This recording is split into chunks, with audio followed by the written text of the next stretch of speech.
Ouais, alors je vais vous parler de spécificité civilisationnelle. Parce que en ce moment, j'entends beaucoup parler de civilisation européenne. Ça me gaffe parce que la civilisation européenne, c'est un truc qui n'existe pas. C'est un truc qui a été inventé par les nazis. Alors ça veut rien dire la civilisation européenne, d'accord. L'Europe, c'est, je sais pas, c'est une trentaine de pays qui parlent des langues différentes, qui ont des valeurs différentes, qui ont des sentiments différents. Ça n'existe pas la civilisation européenne. Alors je suis pas contre l'Europe, hein, d'accord, je suis pas contre l'Union européenne. Mais la civilisation européenne, c'est un truc qui n'existe pas. C'est une invention des nazis. C'est les nazis qui ont essayé d'inventer ça. Bon, ça n'existe pas. Bon, alors par contre, la civilisation française, ça existe. Ça existe. Et c'est pas dangereux. C'est cool. D'accord. Nous avons des spécificités. Alors, je vais essayer de vous en parler un petit peu et pourquoi nous avons des spécificités et pourquoi ce sont des spécificités qui, normalement, sont le moteur de l'Europe. C'est-à-dire, normalement, la France joue le rôle de moteur sentimental de l'Europe. Alors, elle a un petit peu oublié ce rôle-là. Nous avons un petit peu oublié ce rôle parce que voilà, nous avons la tête dans le guidon, nous nous sommes laissés emporter par les turpitudes du monde. Alors, je vais essayer de vous expliquer certaines spécificités. Alors, je vais prendre un exemple assez amusant, bon, qui m'amuse. Je vais prendre l'exemple de journalistes de télévision, voilà, des femmes que vous pouvez voir à la télévision, et surtout seulement des femmes. Seulement des femmes. Les hommes, je m'en fous. Je suis misandre, donc je m'en fous. Bon, je vais vous parler de journalistes femmes de télévision, et je vais vous dire qu'elles ont des spécificités en France. En France, d'accord. Et je vais essayer d'expliquer ces spécificités. Alors d'abord, je vais vous parler de Apolline. Alors Apolline, elle est très connue, c'est voilà, l'une des plus connues, d'accord. Un jour, Apolline, elle a interviewé le ministre de l'Intérieur. Le ministre de l'Intérieur, c'est un homme puissant, le ministre de l'Intérieur. C'était Gérald Darmanin. Elle a fait son interview, voilà, c'est l'interview du matin d'Apolline, qui fait des interviews rentre dedans. Alors, en principe, dans les autres pays, l'interview du matin rentre dedans, c'est plutôt fait par des mecs. Hein. Chez nous, c'est Apolline, d'accord. Bon, cool, ok. Ça, c'est l'interview le matin, avec les deux gros micros, là, c'est deux grosses burnes comme ça, et puis ça se rentre dedans comme ça. Chez nous, c'est Apolline qui fait ça, d'accord. Dans les autres pays, c'est des mecs qui font ça. Hein. D'ailleurs, déjà, première spécificité. Bon, bref. Bon, alors, elle interview Gérald Darmanin. À l'époque, c'était Gérald Darmanin. Et pendant un moment, Gérald Darmanin, il lui dit un truc, je sais plus, c'est un truc qui lui échappe, et il dit, vous inquiétez pas, ça va bien se passer. Bon, et elle, tout de suite, elle l'a démarré. Elle lui a fait comme ça. Pardon, mais vous me parlez pas comme ça. Comme ça, hein. Elle lui est rentrée dedans, mais comme ça, direct. Vous me parlez pas comme ça. Vous me parlez pas comme ça. Et le mec en face, mais il a reculé. Il a baissé les yeux. Il a baissé les yeux. Montrez-moi un pays où ça arrive, ça. Parce que Apolline, elle est que dalle. Hein. Apolline, c'est une journaliste. En face, ministre de l'Intérieur. La ministre de l'Intérieur, je crois que c'est le quatrième personnage de l'État, hein, il me semble. Il me semble c'est président de la République, président du Sénat, Premier ministre. Je crois qu'après c'est justice ou intérieur. Mais en tout cas, voilà, c'est le ministre de l'Intérieur, c'est le ministre des flics. Hein. C'est un mec extrêmement puissant. Et Apolline, mais c'est que dalle. C'est une journaliste. Elle lui a fait baisser les yeux. D'accord. Ok. Montrez-moi un pays où ça arrive, ça. Montrez-moi un pays. Alors vous allez me dire, oui, non, mais c'est une exception. Là, c'est juste que Apolline, elle est particulièrement chiante. Ah ouais, d'accord. Bah attendez, bougez pas. J'ai d'autres exemples. Ah, c'est un phénomène vraiment général. Hein. Je vais essayer de citer toutes les chaînes de télé. Y a qui? Bon, il y a Anne-Sophie. Bon, Anne-Sophie, elle est très connue. C'est peut-être la plus connue. C'est la journaliste du 20h, d'accord. Alors, elle est connue pour être bien piquante, d'accord. Il y a une vidéo d'elle hein, que vous trouvez sur internet qui est intitulée à chaque fois que Anne-Sophie fait son boulot. Parce que Anne-Sophie, elle est très rentre dedans. Bon, elle était face à c'était Xavier Bertrand. Xavier Bertrand, il voulait être candidat à la présidentielle. Bon. Et puis le mec, il avait rien dit. Il a dit oui, quand je serai président, je ferai ci, je ferai ça, machin, tout. Et elle a snipé. Elle a snipé, elle lui a dit oui, bah enfin pour l'instant, vous n'êtes toujours pas au second tour. Hein. D'après les sondages, vous n'êtes toujours pas au second tour comme ça. Et Xavier Bertrand, genre, il n'a même pas répondu. Il n'a même pas, il n'a même pas pris la peine de répondre parce que elle a snipé.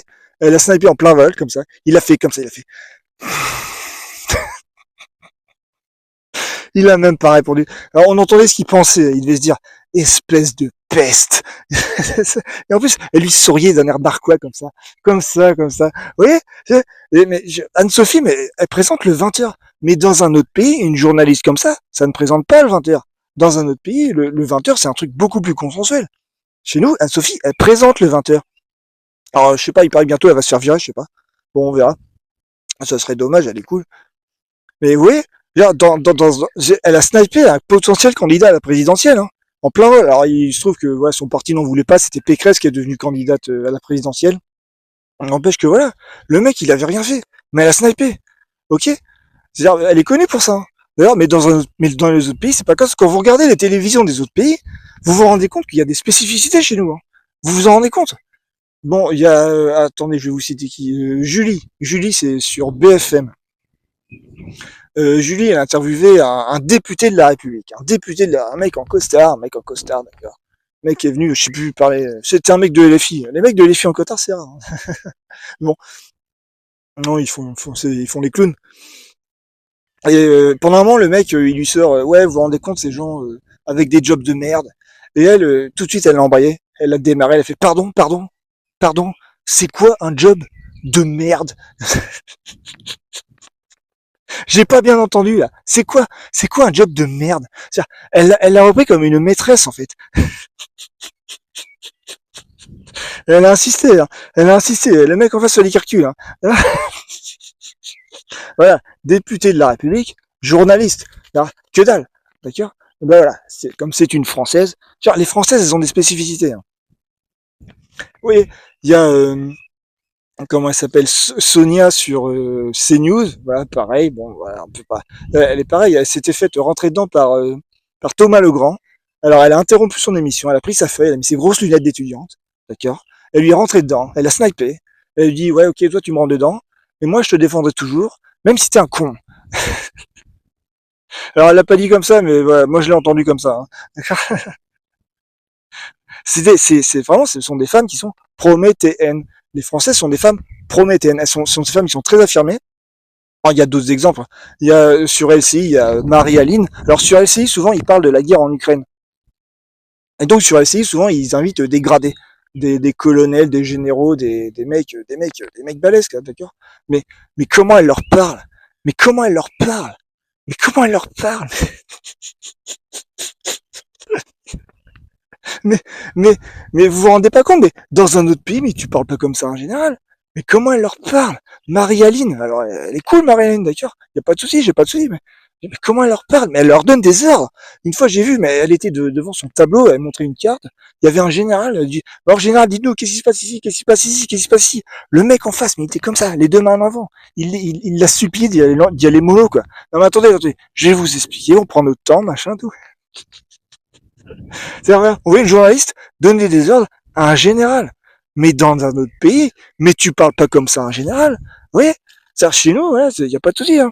Dans les autres pays, voilà, la hiérarchie, c'est les gens, les généraux. D'accord? Les gens et les généraux au-dessus. Chez nous, ça, les Français, les généraux, et au-dessus, tu as les Françaises. D'accord? Les Françaises sont les personnes les plus gradées de ce pays. Oui, oui. Et alors, il y a qui d'autre ah oui, alors, après, c'est France Info. Voilà, sur France Info, il y en a une qui s'appelle Marianne. Alors, elle s'amuse à balancer des râteaux. Ok. Une fois, il y a un mec qui lui a demandé, ouais, si vous voulez, je peux vous emmener voir un cours de tennis, un truc comme ça. Et elle lui sort, non, j'ai déjà vu, non, c'est bon, les gars. Elle lui a filé un râteau à la télé. Un râteau à la télé. Et elle l'a fait plusieurs fois. Hein. Je sais pas, elle aurait pu être corporate, elle aurait pu dire, oui, d'accord, on verra ça une autre fois, machin, merci. Mais non, elle lui a dit non. Elle lui a dit non, d'accord. Et c'est un truc, il y a des comportements généraux aussi. Hein. C'est-à-dire quand un mec débarque, genre un mec de la météo, je sais pas, un chroniqueur, un journaliste sportif qui vient et qui fait des petites blagues d'ailleurs. Bon, elles rigolent pas. C'est-à-dire que elles vont, quand il fait une blague, elles rigolent pas, elles vont sourire poliment, mais elles vont pas rigoler franchement. Mais c'est assez rare. Alors que dans les autres pays, vous regardez les chaînes info, les chaînes de télé dans les autres pays, bon, quand un mec vient faire une petite blague, les filles, elles rigolent, franchement, elles font ha ha ha ha, comme ça. Chez nous, non. Chez nous, elles vont sourire poliment, mais elles vont pas rire pour valider le mec. Vous voyez? Il y a plein de comportements généraux comme ça. Notamment, voilà, vous regardez aussi les comportements vestimentaires. Alors bon, elles sont pas là pour qu'on les mate. Hein. Alors, je mate pas. Mais c'est juste que les comportements vestimentaires, ils sont variables. Ils sont variables. C'est-à-dire que il y a des jours, elles vont mettre, je sais pas, elles vont avoir envie d'être belles, elles vont mettre, je sais pas, une petite robe, un petit décolleté, du petit volume dans les cheveux, ok, d'accord. Et le jour suivant, ça va être le gros t-shirt, la grosse veste, les cheveux attachés, rien à foutre. Vous voyez? C'est variable. Dans les autres pays, regardez les médias anglo-saxons, par exemple. Bon, le tailleur est un uniforme. Hein. Le tailleur est un uniforme. Chez nous, c'est variable. C'est variable. Ce sont des femmes prométhéennes. D'ailleurs, il y a un autre truc aussi au niveau du comportement, au niveau de la manière de s'exprimer. Bon, les Françaises, elles parlent beaucoup avec leurs mains.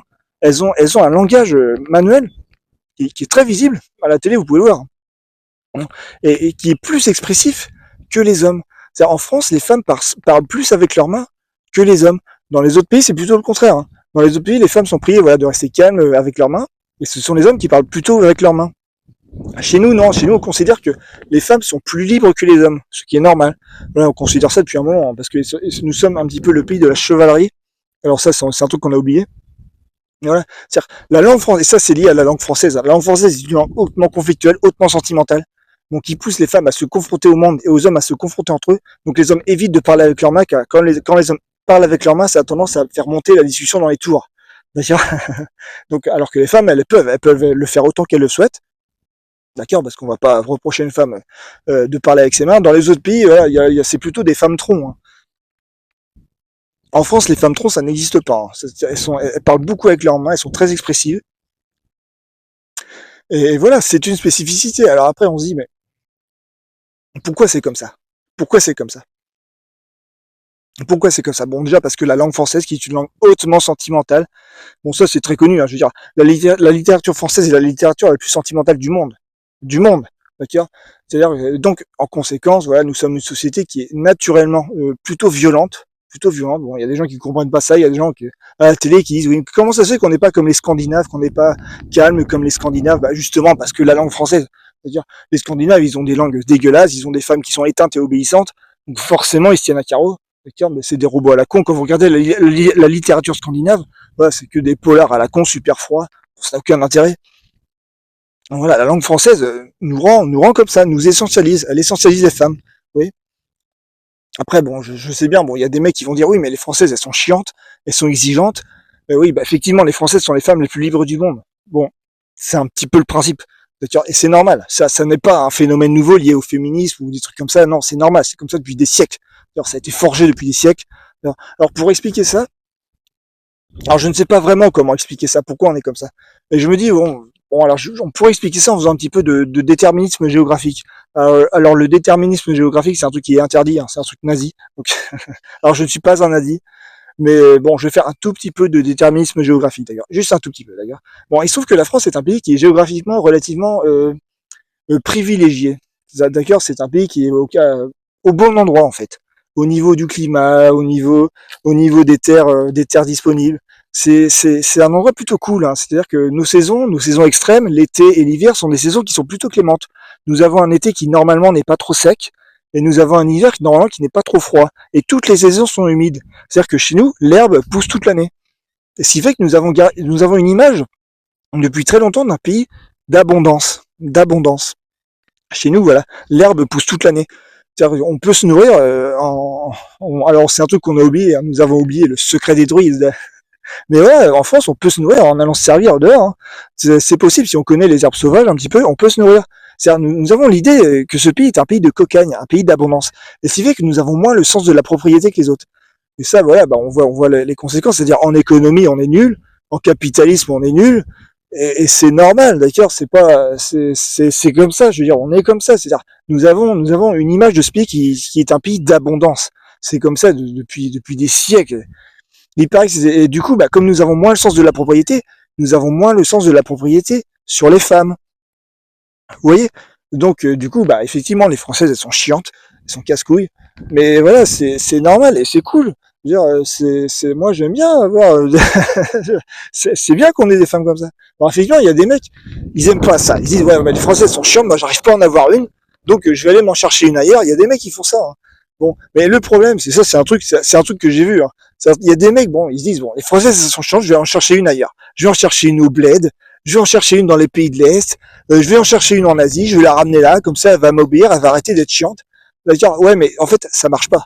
Ça marche pas. Parce qu'à partir du moment où tu la ramènes là, elle va parler en français, elle va parler dans la langue française. Donc elle va devenir une Madame Bovary, en fait.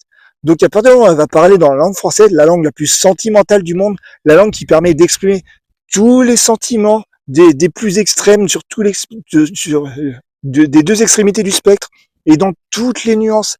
La langue française est une langue extrêmement sentimentale et contextuelle. Donc à partir du moment où la meuf, elle va débarquer là, elle va parler en français, mais c'est mort. Mais c'est mort. Si t'es un tocard, elle va se barrer, elle va divorcer. D'ailleurs, et ça, c'est un truc que j'ai vu. Hein. Les mecs, ils croyaient que la meuf du bled, elle la laisse te dire tranquille. Ouais, mais non, parce qu'ici, automatiquement, elle devient une chieuse, en fait. bah, ça marche pas. Donc pour régler le problème, il faudrait supprimer la langue française. C'est pas possible. D'accord. Et de toute façon, on n'a pas envie. Moi, j'aime bien avoir que les Français soient désobéissantes, que les Français soient des femmes prométhéennes. Oui, ça permet à ce pays d'être un pays qui invente des civilisations, qui est inspiré par ces sentiments nouveaux qu'elles inventent en permanence. Oui, donc c'est cool. C'est cool, nous sommes un pays qui est matriciel de civilisation et qui est normalement, nous sommes un pays qui est le moteur sentimental de l'Europe. Donc la civilisation européenne, mais ça n'existe pas. C'est naze ce truc. Par contre, la civilisation française, ça existe et ça inspire les autres pays. Ça inspire. Je veux dire, on va pas attendre des Allemands ou des Scandinaves qui nous inventent un modèle civilisationnel européen. Parce que chez eux, les femmes sont éteintes et obéissantes. Ça n'a aucun intérêt. C'est chiant. D'accord? Moi, je trouve ça cool d'avoir des femmes qui font ce qu'elles veulent, des femmes qui font ce qu'elles veulent, qui sont prométhéennes, d'accord? C'est super génial. Donc, faut pas avoir peur de ça. Et puis voilà, bon, forcément, bon, il y a des mecs qui galèrent, ils n'arrivent pas à s'accomplir, ils n'arrivent pas à trouver une meuf. Ils disent oui, mais c'est chiant, elles sont casse-couilles, c'est de la faute du féminisme, c'est la faute... Non, c'est normal, déjà, un, c'est normal. Et deux, je veux dire, bon, effectivement, les Françaises, elles sont chiantes, elles sont exigeantes, elles sont les femmes les plus difficiles du monde. Certes, parce qu'en plus, c'est un truc, c'est marrant, c'est-à-dire, quand j'étais jeune, j'avais un pote qui était parti en Erasmus, et il m'avait raconté que quand il racontait une blague à l'étranger, les meufs elles rigolaient à ces blagues. Ici, non, elles rigolent pas, les Françaises. Bah ouais. Donc il y a des mecs quand ils vont en Erasmus, ils découvrent la vie en fait. Ils découvrent que ici, en fait, ouais, c'est vrai que les Françaises elles sont spéciales. Certes, mais forcément, elles parlent l'épée de D'Artagnan. La langue française, c'est une épée, c'est une arme. D'accord. Ça, c'est une langue qui essentialise les femmes, qui les rend sentimentalement extrêmement clairvoyantes sur la situation. Elles savent ce qui se passe, ce qui fait qu'elles sont extrêmement affirmées, qu'elles sont capables de se confronter au monde dans toutes les situations. Bon, et c'est bien d'avoir ça. Mais vous aussi, vous avez les hommes aussi ont des particularités. Les hommes aussi parlent l'épée de D'Artagnan. Ok. Donc voilà. Donc si tu veux avoir une meuf, bah, il suffit d'arrêter d'être un tocard. Ok. Il suffit d'être un Cyrano, d'être un homme à exploit. Il suffit d'être ça. D'accord. Et quand je parle voilà, d'épée de D'Artagnan, je ne parle pas de séduction, hein, d'accord. Parce que ça c'est pareil, c'est un truc qu'on a inventé dans les années 80, la séduction, la drague, toutes ces conneries. D'accord. Ça n'existe pas la séduction. Dans la langue française, la séduction, ça n'existe pas. Relisez Marivaux, relisez Molière, relisez Beaumarchais, relisez Cyrano. Non mais Cyrano séducteur, non mais vous foutez du monde. Non, un Français ça ne peut pas séduire. Une Française ça ne peut pas être séduite. C'est pas possible. Elles sont sentimentalement clairvoyantes. Elles voient tout de suite ce qui se passe. Elles voient tout de suite ce que tu veux. La séduction, c'est une dissimulation de sentiments. Alors, dans d'autres pays, c'est possible. Dans d'autres langues, c'est possible. Dans la langue française, ça n'est pas possible. Ça n'est pas possible. La langue française est une langue sentimentalement nue, quoi. Nue, c'est-à-dire, tu vois tout de suite ce qui se passe. C'est-à-dire, voilà, un exemple, c'est-à-dire que quand un petit con veut draguer une meuf, il va lui dire bonjour mademoiselle. Elle va dire, bah tout de suite la meuf elle voit. Elle dit ok d'accord, il m'a appelé mademoiselle, il fait des suppositions sur ma situation, il croit que je suis célibataire, ce mec là il veut du biscuit. Alors la meuf elle voit tout de suite. C'est en principe les meufs qui se laissent draguer, c'est parce que elles se laissent faire en fait, d'accord. Elles se laissent faire. C'est-à-dire les Françaises sont prométhéennes, elles sont sentimentalement actives, elles ne sont pas passives, ce ne sont pas des objets à conquérir. C'est pas comme ça que ça marche. D'accord, les relations amoureuses dans ce pays c'est pas comme ça que ça marche. C'est la meuf qui décide. C'est la meuf qui décide. Non mais t'as cru que t'étais spécial parce que t'étais amoureux de ta meuf. Mais tout le monde est amoureux de ta meuf. Nous avons une langue sentimentale. Tout le monde est amoureux de Roxane. Dire t'es pas l'élu, hein. T'as rien de spécial. Hein. D'accord. Donc voilà, donc il y a vraiment des trucs à remettre en bon ordre parce que c'est vraiment le bordel. Il y a une montée voilà du masculinisme, d'un discours conservateur très caricatural qui n'a rien de français. Hein. Parce que ce que je vous dis là, mais ça n'a rien de nouveau. Genre mais c'était quoi Jeanne d'Arc? C'était pas la reine des casse-couilles. Non mais il paraît, bon, il y a des études récentes historiques qui montrent que déjà à l'époque des Gaulois c'était comme ça. Genre à l'époque des Gaulois, alors il se trouve que la civilisation gauloise, ce n'était pas une civilisation écrite, donc elle a laissé peu de traces. Mais il y a des études récentes sur les sociétés gauloises qui nous disent que à l'époque des Gaulois, les Gauloises participaient activement à l'activité politique, à l'organisation politique des sociétés gauloises. C'est-à-dire, déjà à l'époque, les Gauloises étaient des chieuses. Vous voyez, c'est-à-dire, voilà, à partir du moment où tu es abondant, où tu as tout ce que tu veux, pourquoi tu veux appliquer, pourquoi tu vas avoir un sens de la propriété sur les femmes? Pas besoin, t'es abondant, pas besoin. Donc à partir de là, elles peuvent faire ce qu'elles veulent. Et c'est cool, c'est chouette. D'accord. Donc voilà, ça c'est un truc qui bougera pas, hein. Donc c'est pas la peine de faire les masculinistes à deux balles, de dire ouais c'est de la faute du féminisme, machin, tout. Non mais vous n'allez pas changer 2000 ans, 2000 ans, même plus que ça, des millénaires de pratiques, des millénaires de forgeage de langue française d'ailleurs. La langue française se forge autour, autour de l'expression sentimentale des femmes. Donc voilà, nous avons une langue extrêmement sentimentale, extrêmement conflictuelle, extrêmement violente, ok. Et c'est normal, et c'est normal. Et ce pays n'est pas assez violent en fait. Il y a des gens qui se plaignent ouais, que la violence monte trop.